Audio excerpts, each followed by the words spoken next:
Welcome to Guts and Guns. Yeah, everywhere you look, AI is the topic, isn't it? From breathless headlines to maybe some quiet apprehension. It's easy to feel like you're drowning in information, honestly. Right. So our mission today is to, cut through that noise. We want to pull out the most vital insights from the latest research you've shared with us and hopefully give you that, aha moment of understanding. We're talking artificial intelligence and specifically how, 2024 and 2025 have seen this just unprecedented acceleration. It's absolutely true. AI has profoundly shifted. It's gone from being this specialized academic thing to a really pervasive foundational technology. It's reshaping global industries, human society, everything. And what's fascinating, I think, is its complex duality. You've got these immense opportunities opening up, but at the same time, we're navigating some really profound challenges. Right, that duality, that push and pull. And it leads straight to the big question everyone's asking, right? Should we be, tapping the brakes on AI development to make sure it's safe? Or should we be pushing innovation even harder to unlock all that potential? And, to really grasp where AI is now, its scientific maturity, just consider this. It's pretty startling.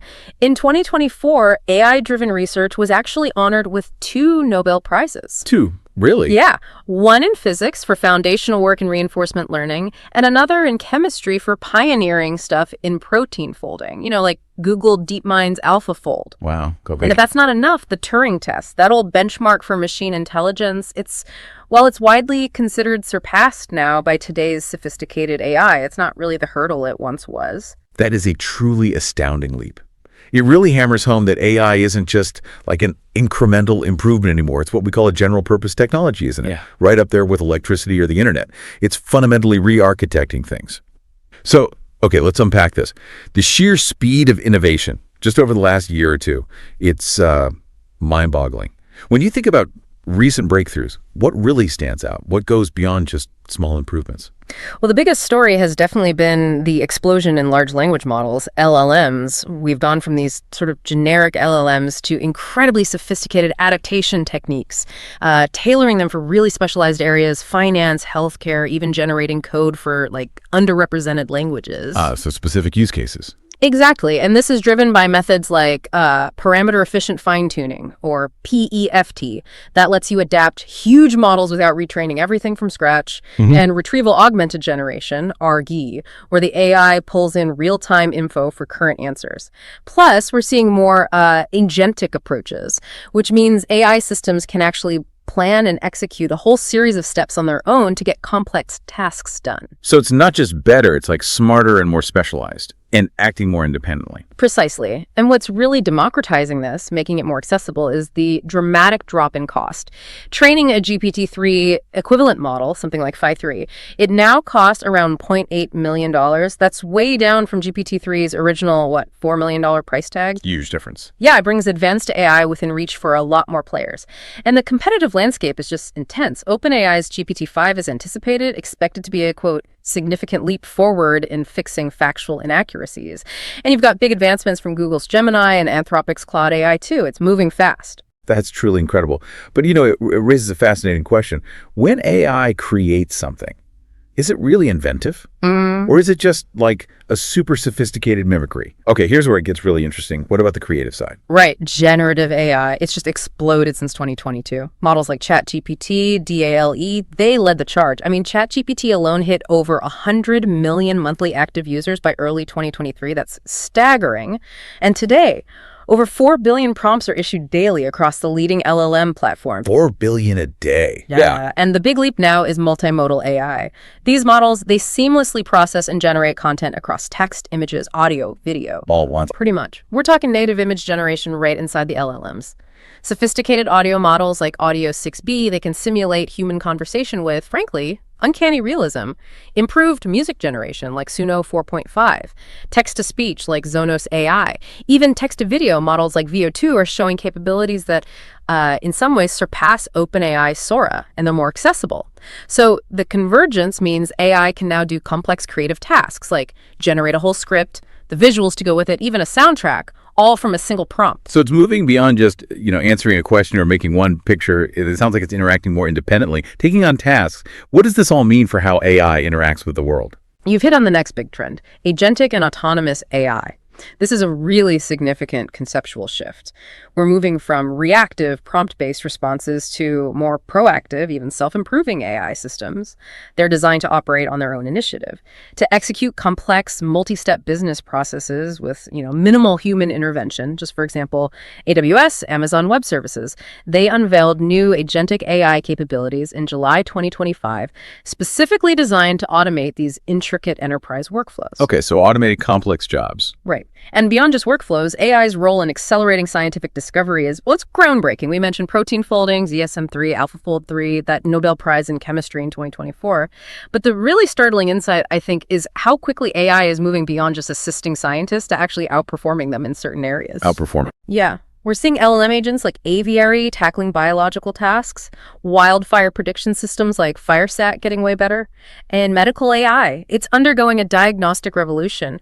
OpenAI's O1 model just scored an incredible 96% on the MedQA benchmark. That's a major clinical knowledge test.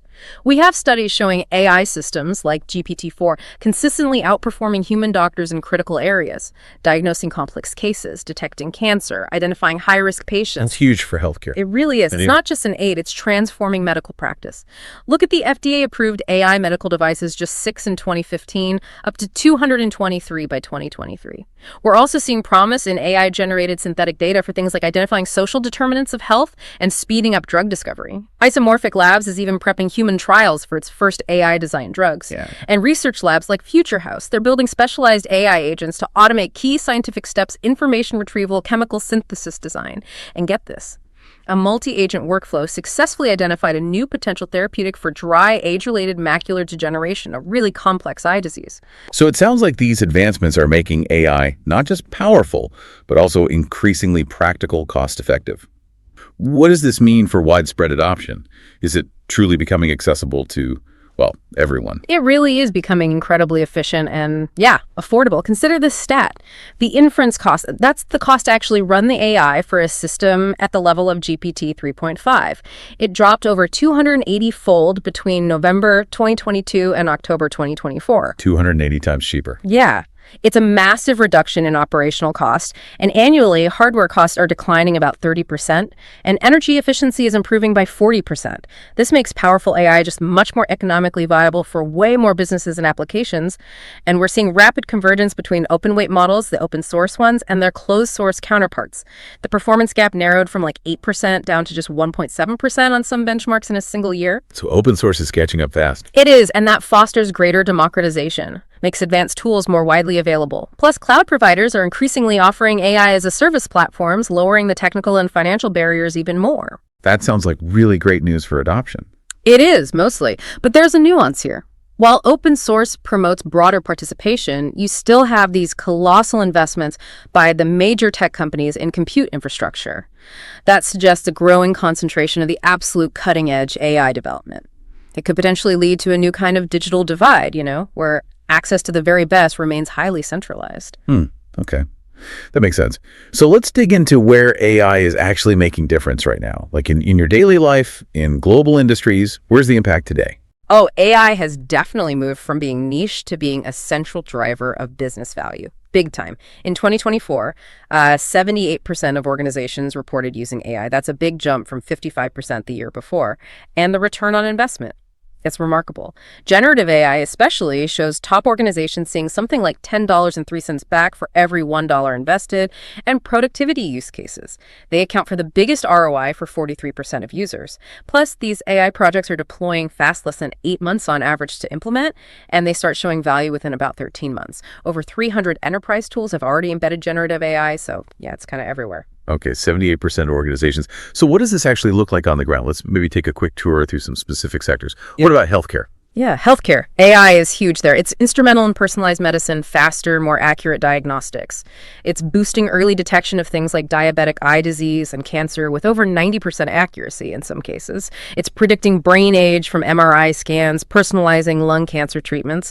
And like we said, that number of FDA-approved AI medical devices just skyrocketed to 223 by 2023. It's a clear shift. That's huge for patient outcomes. Okay, what about money? finance. For finance, AI is transforming risk management, fraud detection, scanning transactions in real time, AI-enhanced underwriting, sentiment-based trading models.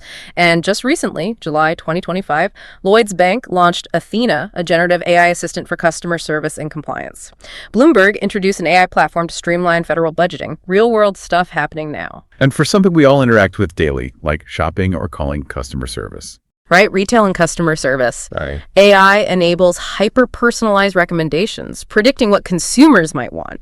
And a really cool recent example, also July 2025, Crescendo.ai partnered with Amazon. They integrated Novasonic, a high-speed LLM, into their voice AI platform. This is significantly cutting down latency, improving how natural it sounds across, 50 languages. Yeah. It's redefining real-time multilingual voice assistant. That sounds like it could genuinely change call centers' customer interactions forever. Yeah. What about the physical world, manufacturing, logistics? Yeah, manufacturing and logistics. AI boosts efficiency with predictive maintenance, knowing when a machine might fail before it does. Road optimization for delivery trucks, computer vision for quality control on assembly lines. And what's really impactful now is the integration of embodied AI. We're talking humanoid robots. Like actual robots walking around. Yeah. Yes. From companies like Tesla, 1X Figure, they're now being deployed in real-world settings. Manufacturing, logistics, service industries. They're doing tasks like sorting packages, assembling components, and the cost savings are significant. UPS's Orion system estimated $300–400 million saved annually. Warehouse automation can cut labor costs by up to 40%, improve safety by 90%. Robots doing real jobs right now. Yeah. It's a powerful image. What about education? Law, cybersecurity. Education is embracing AI too. The U.S. Department of Education is actively encouraging AI tools for personalized learning, high-impact tutoring, career counseling. Teachers' roles are shifting, becoming more like data-literate facilitators, using AI to track student progress and adjust how they teach. And finally, legal and cybersecurity. AI is revolutionizing document review, analyzing thousands of hours, not weeks, enhancing legal research accuracy. In cybersecurity, AI uses advanced techniques for zero-day malware detection, catching new threats. A notable development, July 2025 again, Google launched Big Sleep, an AI system that detects and disables dormant web domains that are vulnerable to cyber attacks, proactive defense. So what we're really seeing across all these sectors is this fundamental shift. AI isn't just augmenting human tasks anymore. It's rapidly progressing towards more autonomous, more intelligent agents. They can handle complex, multifaceted problems with minimal human intervention. And this totally redefines human-machine collaboration. It frees up human professionals to focus on those higher-order things: critical thinking, creativity, emotional intelligence, strategic oversight. Basically, AI fluency and knowing how to work with AI effectively, that's going to be absolutely paramount for success going forward. Okay, wow. So now, let's gaze into the crystal ball a bit. Where is AI heading? Near future, next 20 years. This is where the predictions get pretty wild, right? They really do. The consensus among most AI experts is that artificial general intelligence, AGI, human-level intelligence across a broad range of tasks is basically inevitable. The timelines, though, they vary wildly. What's fascinating, maybe even a bit unnerving, is how close some industry leaders think we are. Elon Musk, back in March 2025, predicted AI would surpass the intelligence of any single human within 1 to 2 years. So by 2026, 2027, and smarter than all humans combined by 2029 or 2030. That's incredible. Yeah. Eric Schmidt, April 2025, said AGI is roughly 3–5 years away, so 2028, 2030. NVIDIA CEO Jensen Huang, March 2024, predicted AI would match or beat human performance on any test by 2029. Even the seasoned futurist Ray Kurzweil in 2024 revised his prediction for human-level AI down to 2032. Demis Hassabis at Google DeepMind. He envisions systems generating entirely new scientific hypotheses within 5–10 years. Now, surveys of AI researchers themselves tend to put AGI around 2040, maybe a 50% chance between 2040 and 2061, still within many people's lifetimes. And most experts think once we hit AGI, the jump to superintelligence way beyond human capabilities could happen relatively quickly, maybe 2 to 30 years after AGI. So the world's brightest minds in AI are saying it's not if, it's when, and for some, when is potentially very, very soon. Okay, what are the major labs actually building towards? Are they all aiming for the same exact thing? That's a really good question, because their visions are distinct, even if they're all incredibly ambitious. Meta's Superintelligence Lab, launched July 2025, explicitly aims to build superintelligence, outperforming human cognition in memory, reasoning, adaptability. And they're backing it with just mind-boggling investment. Plans to deploy 600,000 top-tier GPUs by 2025. It's basically an AI arms race at an unprecedented scale. 600,000 GPUs. Yeah. OpenAI defines AGI more pragmatically, maybe. Highly autonomous systems that outperform humans in most economically valuable tasks. They even link it to a metric, $100 billion in potential profits. Google DeepMind talks about machines that don't just solve problems but invent them, more focused on discovery. Anthropic, on the other hand, puts a really strong emphasis on safety. They're pioneering constitutional AI, trying to build ethical rules, guardrails right into the AI from the start. So what's important to grasp is that achieving AGI might not be one single event. It could be a series of milestones, each fulfilling a different lab's vision. And these different definitions, these different priorities, they could lead to very different development paths and ethical considerations. Fascinating. So these future AIs, are they just getting faster, crunching more data? Or are they getting genuinely smarter, like reasoning, understanding the world more like humans do? They're definitely getting smarter, not just faster. Modern AI systems are moving beyond just pattern recognition. They're developing pretty sophisticated reasoning abilities, logical, spatial, temporal reasoning. This emerging reasoning AI is expected to really complement human intelligence, amplify productivity, enable breakthroughs in really complex problem solving. And this involves that shift towards semi-autonomous AI agents we talked about, merging generative abilities with action-oriented functions, handling more intricate tasks independently. Now, a critical frontier, a big challenge still, is true human-like common sense, a nuanced understanding of the world. Current AI still struggles there. But the long-term vision, it's for AI systems that can generate genuinely novel solutions to complex problems, just given high-level guidance, enabling human designers to, quote, get more out of a system than they are capable of putting in, which hints at real creativity, real innovation coming from the AI itself. And what are the sort of technological blueprints, the massive investments paving the way for this future? What are the foundations being laid right now? The roadmaps are pretty clear and, ambitious. We're seeing development of modular agentic architectures, frameworks for multi-agent collaboration, like NVIDIA's Cosmos platform for synthetic data. We're seeing integration of powerful models like Anthropic's Claude 3.5 Sonnet and OpenAI's O1 Preview into platforms like GitHub Copilot, making developers more productive. And advancements in embodied AI are bringing those humanoid robots, like we mentioned from Tesla, 1X figure, out of the lab and into active roles in the real world much faster than many expected. Sorting packages, assembling things, managing inventory. They're getting much better at walking naturally, manipulating objects, interacting with people. Then there's a more futuristic but very actively researched area, brain-computer interfaces, BCIs. Connecting brains to computers directly. Essentially, yeah. The aim is to allow people to control devices just using neural signals. Huge potential for restoring mobility for paralyzed individuals, enhancing communication for nonverbal people.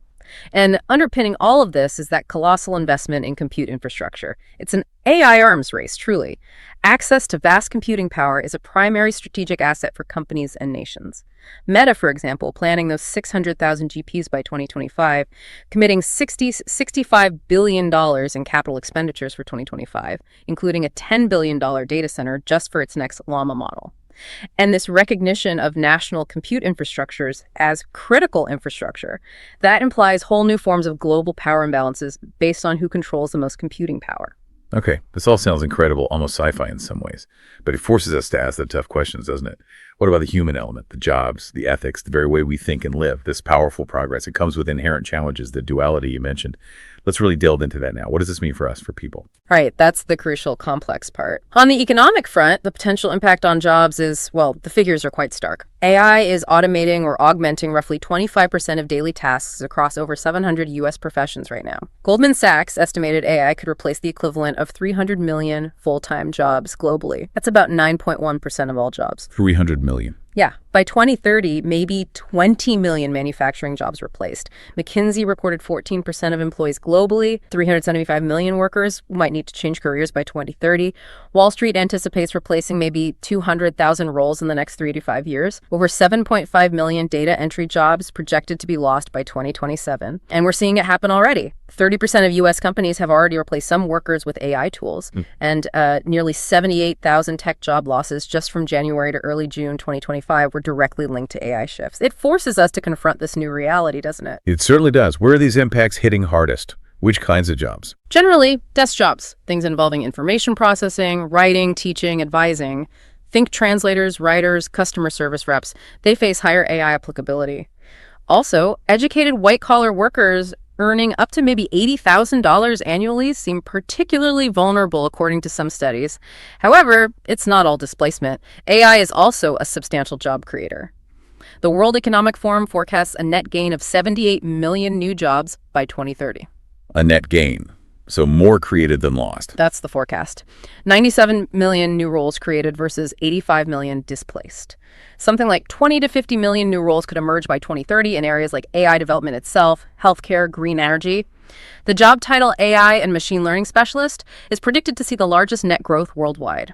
And roles needing uniquely human skills, leadership, empathy, creativity, complex problem-solving teachers, lawyers, artists, they're expected to be less prone to disruption. Plus, AI will likely drive entirely new industries and business models we haven't even thought of yet. So it's a massive shift, a transformation, requiring huge adaptability. What does that mean for individuals, for reskilling? It means a massive, urgent need for reskilling and workforce adaptation. Projections suggest 40 to 60% of the global workforce might need retraining by 2040. 120 million workers are expected to need retraining just in the next 3 years. 120 million in 3 years. Yeah. Key skills for the future. Fundamental AI literacy is one. Interdisciplinary learning, creativity, critical thinking, emotional intelligence, ethical reasoning, adaptability, lifelong learning, and proficiency in human-AI collaboration. How to work with the tools. We're seeing national strategies pop up like the UK's Skills for Life, Singapore's AI Singapore Initiative, and online platforms like Google Digital Garage, AWS AI Ready, Coursera, Hugging Face are trying to help. But it's a monumental task. And there's another layer here. The economic benefits aren't being evenly distributed. This risks making wealth gaps and digital divides even worse. High-skilled workers who are augmented by AI, their incomes are projected to grow 3 to 5 times faster than others. An estimated 70% of AI's early benefits are likely to go to advanced economies. Urban areas, tech hubs might get 80% of the AI-driven job creation. And the concern about AI systems trained on biased data perpetuating systemic biases, that makes it even harder for already vulnerable groups to access these new opportunities. Right. So beyond the economy, what about our privacy, our freedom, even just our minds, how we think, as these powerful systems get more integrated into daily life? Yeah, the ethical, privacy, and human rights concerns are significant. AI systems rely on vast amounts of data, right? So that inherently amplifies privacy risks. A really tricky challenge is the right to erasure, your right to have your data deleted. With data embedded deep inside LLMs for training, complete deletion is almost technically impossible right now.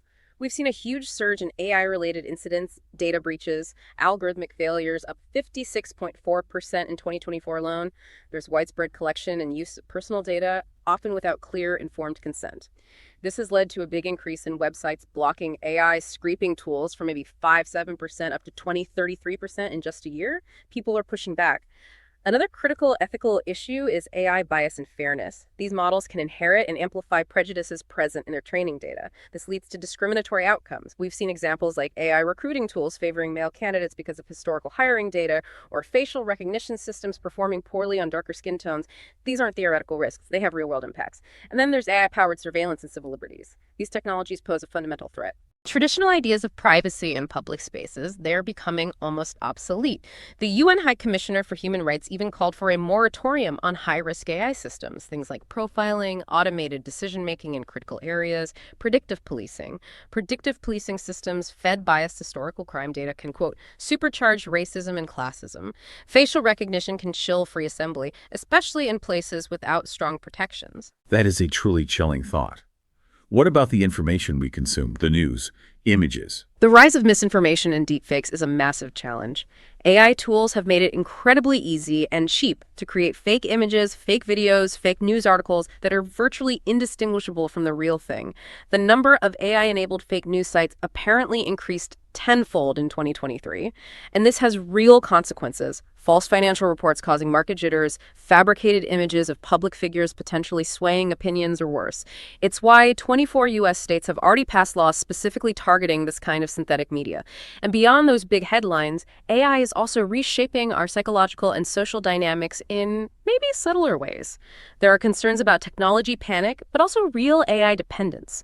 One study found nearly a quarter of adolescents experienced it, raises questions about excessive use, negative consequences. How might generative AI affect human motivation, creativity, critical thinking if the AI does the work for us. There's this concept of aspirational narrowing or preference crystallization, where AI personalization subtly guides our desires, potentially limiting genuine self-discovery. You only get shown things you already like. Emotional dysregulation from engagement-optimized algorithms designed to exploit our brain's reward systems with emotionally charged content to keep us scrolling. And of course, reinforcing filter bubbles, contributing to confirmation bias amplification, potentially weakening critical thinking skills over time. Wow. That is a lot to consider. It's easy to get caught up on the challenges, isn't it? Yeah. But we absolutely can't forget the immense good AI is already doing and the potential good it can do for humanity. What are some of the most impactful positive contributions we should keep in mind? Absolutely. It's crucial to remember the benefits. AI offers unparalleled advantages in many areas. Enhanced decision-making, for one. AI excels at analyzing huge data sets to find optimal solutions, spot patterns humans might miss. That's vital for risk mitigation, scientific research like discovering new drug combinations.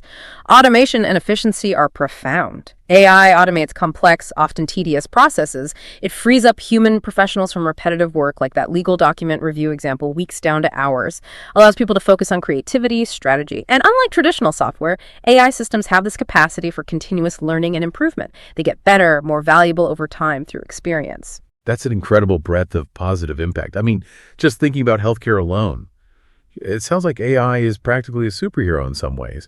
Are there specific applications you find just truly mind-boggling? Oh, definitely. In healthcare, beyond diagnostics, the potential for AI-assisted or even AI-powered surgery is astounding. Or in climate change mitigation, how AI can optimize clean energy deployment, speed up the search for new battery materials, improve energy efficiency, help with emissions monitoring, wildfire and flood prediction. It's transforming advanced transportation, enabling self-driving cars. We're projected to have 33 million by 2040, optimizing GPS routes, improving public transport, and accessibility. It's revolutionizing life for individuals with disabilities. Automated web accessibility tools, voice control like Siri and Alexa, and those groundbreaking brain-computer interfaces offering thought-controlled devices. It's incredible seeing the tangible benefits, and the list goes on, really. AI aids in disaster response, helps make education more accessible and personalized, streamlines admin for teachers. It's crucial in combating cyber threats for cybersecurity. It can promote financial inclusion, help create more livable cities through urban planning, extend our reach in space exploration, and offer new ways to detect and treat mental health issues. The positive potential is truly vast. Okay, so this massive potential balanced against these significant risks, it brings us right back to that central policy question. The one governments, innovators, everyone is grappling with.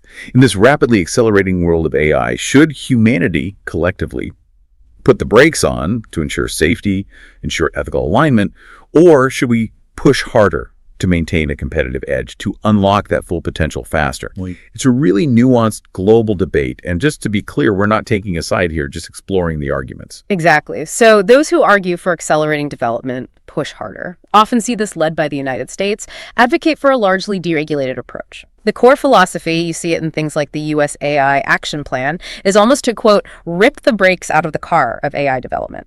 It's rooted in this perception of AI as a global race, crucial for national competitiveness. They argue for massive AI infrastructure, vast energy resources, calling for rejecting, quote, radical climate dogma and bureaucratic red tape to build data centers and power plants quickly. The slogan is basically build, baby, build. So speed above all else. Largely, yes. The belief is AI is far too important to smother in bureaucracy at this early stage.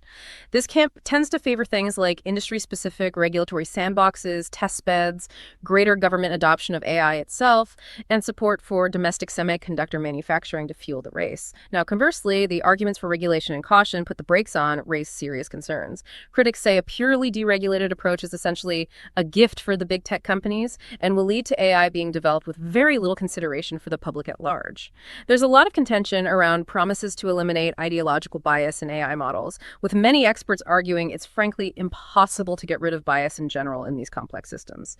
A huge challenge is the clash between the US's more deregulatory stance and stricter international frameworks, especially the EU AI Act, which came into force Feb 2024. The EU Act categorizes AI systems prohibited, high-risk, general-purpose AI and imposes really stringent requirements: transparency, bias detection, human oversight. This creates practical difficulties for companies building foundational models, given the high cost of training potentially different models for different regions. Some worry it could stifle innovation or create barriers. So conflicting rules globally. Right. And critics also argue the push harder approach often has a myopic approach to risk. It focuses heavily on malicious actors using AI for harm, but maybe ignores the broader social and ethical risks, the inherent power structures being created or reinforced. And remember those rising AI incidents up 56.4% in 2024. That highlights the tangible risks of unchecked development, accountability issues, the black box problem, inherent bias, data security failures, lack of informed consent, surveillance potential, all those things we discussed. Okay, and then there's the really big one, the one that keeps philosophers and scientists and, frankly, a lot of regular people up at night, the talk of existential risk. Yeah, this is arguably the most intense, most debated aspect. Arguments for existential risk raise the concern that advanced AI, particularly superintelligence, could pose a threat leading to human extinction or the irreversible collapse of civilization. This risk gets amplified by that potential for a rapid transition, the FOOM scenario, some call it, from human-level AGI to vastly superintelligent AI, maybe before humanity can react or put safeguards in place. Central concepts here are the alignment problem, basically. How do we ensure an AI's goals stay aligned with human values, especially as it gets smarter and potentially refines its own goals? You don't want it deciding the best way to make paperclips is to turn the whole planet into paperclips, right? That's the classic thought experiment. An instrumental convergence, the idea that almost any sufficiently intelligent AI, regardless of its final goal, might develop subgoals like self-preservation, resource acquisition, or resisting shutdown, just because those things help it achieve its primary objective, which could obviously lead to conflict with humans. Plausible catastrophic scenarios. Malicious use engineered pandemics, unstoppable propaganda, cyber warfare, an AI race where nations rush development, cut corners on safety, maybe lose control, organizational risks accidents, leaks from labs, and the emergence of rogue AIs that actively resist shutdown or engage in deception. Okay, that's sobering. What about the counterarguments? People who think this is overblown. There are strong counterarguments to existential risk. Some prominent AI researchers argue that intelligence doesn't inherently imply a desire for domination or self-preservation in the biological sense. Those are evolutionary drives, they say, and might not just spontaneously emerge in silicon. An AI would just be a tool pursuing goals given by its creators. Others, like Andrew Ng, for instance, contend that these doomsday scenarios are often overblown hype. A distraction, even, from the very real immediate harms of AI we're facing now: bias, surveillance, economic disruption. Focus on today's problems, they argue. A third perspective is that the control problem, while real, is ultimately a solvable engineering challenge. We can build in safeguards, create robust alignment techniques. It's difficult, but not impossible. And finally, some question whether superior intelligence would automatically grant an AI a decisive strategic advantage over humanity. Perhaps human collective intelligence, our adaptability, our sheer numbers, could effectively resist or contain a nascent superintelligence. It's not a given that smarter means instantly winning. What a journey we've taken, from the basic science breakthroughs to the deep industry impacts. We've really seen how AI has undeniably established itself as a general-purpose technology. And its trajectory towards AGI seems to be accelerating incredibly fast. Indeed. We've explored that complex duality throughout, haven't we? The immense economic promise, the societal benefits, but contrasted starkly with significant challenges. Job displacement, widening wealth gaps, data privacy concerns, algorithmic bias, misinformation, surveillance, even those potential psychological impacts. And that central policy question, put the brakes on or push harder, it becomes much clearer in light of all this, doesn't it? Yeah. A complete halt to AI development seems neither practical nor desirable in a competitive world. It would mean ceding leadership, maybe to actors with fewer ethical concerns, and it would deny humanity AI's huge potential benefits in healthcare, climate change, accessibility, and so much more. Exactly. The imperative, as the source material strongly suggests, isn't just about speed or caution and isolation. It's about the need to push harder on responsible innovation. Responsible innovation. Okay, so what does that actually mean? For you listening, for all of us, it means seriously considering these key recommendations as paths forward. We absolutely need to foster international collaboration on governance. We need shared norms, ways to address these conflicting regulatory ideas between, say, the EU and the US. We must prioritize AI literacy and reskilling at scale. mitigating job displacement, equipping people with those hybrid skills for human-AI collaboration. It's crucial to embed ethics and transparency by design into these systems from the start, ensuring fairness, accountability, making AI models explainable, not just black boxes. We need to strengthen data privacy and cybersecurity frameworks specifically for AI's unique challenges, that right to erasure issue for LLMs, the deepfakes threat. Investing seriously in AI safety research and alignment is paramount, proactively ensuring these increasingly powerful systems remain beneficial and controllable as they develop. And finally, we probably need to explore new economic models. Things like universal basic income, maybe, to ensure societal stability and a more equitable distribution of the massive productivity gains AI is expected to bring. It really feels like the future of humanity will be profoundly shaped by the choices we make today regarding AI. So the question for you is, what part will you play in steering this incredibly powerful force towards a future of unprecedented progress, hopefully for all? We hope you enjoyed this week's episode. Tune in again